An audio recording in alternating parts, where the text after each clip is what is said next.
Atmospheric adventures and platformers are similar to a house of cards. Everything revolves around building the atmosphere, which is at the very top. This is the one element that can't be crafted on its own, but instead is a sum of its parts. Storytelling, art direction, environment, soundtrack, characters, gameplay mechanics, and even technical performance play a pivotal role in creating an atmosphere. In atmospheric adventures and platformers, when the immersion gets broken, the atmosphere fades away, and in this particular analogy, the house of cards collapses.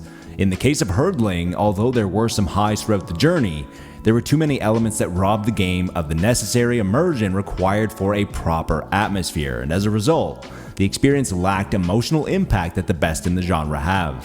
Before we jump into the video, I just want to take a quick second to say thank you. I understand that life is busy and you have a lot of options on YouTube, so I appreciate you taking the time out of your day to be here.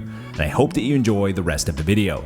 Okamotive, the studio behind Far Lone Sails and Far Changing Tides, are back with another reflective and thought-provoking title, only this time in 3D. The camera pans down from the top of the concrete jungle until we reach the bottom, where we find ourselves under an overpass lying on an old mattress. You soon see a large, fluffy animal struggling in the distance with a bucket on its head.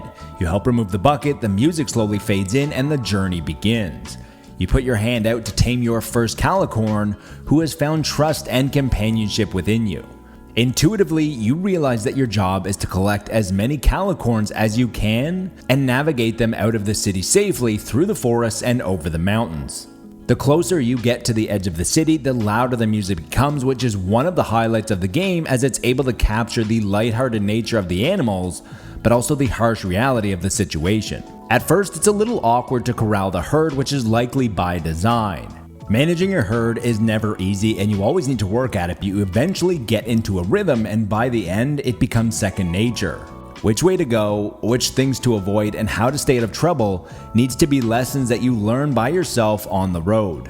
To find new calicorns and get to the next area, you will usually need to solve some very light puzzle mechanics, which are less about figuring out what needs to be done and more about finding what's needed. When you find your new calicorns, you get to name them, feed them, guide them, and even dress them up slightly. But they lacked personality, and this is the first major issue with Herdling. When I lost a calicorn due to the harsh nature of the world, I didn't feel the emotion that the developers likely wanted me to. All of the calicorns behave identically, look very similar, and lack any type of distinguishable personality. Some are big, some are small, and there are a few different colors of fur, but that was about it. Okamotive is a small studio of slightly over a dozen developers, but I wish that Herdling made a bolder choice regarding art direction. But instead they find themselves in a weird middle ground, lacking identity and likely being a cause of performance issues as well.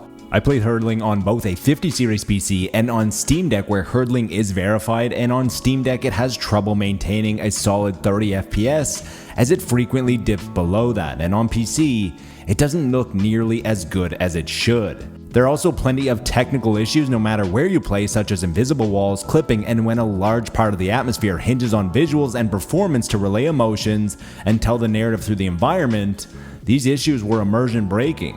Herdling is much more of a journey and less of a game, as gameplay mechanics are extremely light and mostly just serve as a small break in between the long stretches of road travel. As the saying goes, it's about the journey and not the destination, which rings true in the case of Herdling.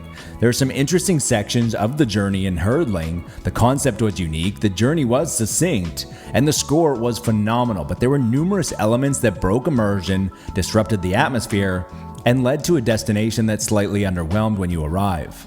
That's all for this video. If you enjoyed it, the biggest thing that you can do to help is to leave a comment. I hope to see you again in the next video, and until next time, be good to your fellow gamer, but more importantly, be better to your fellow human.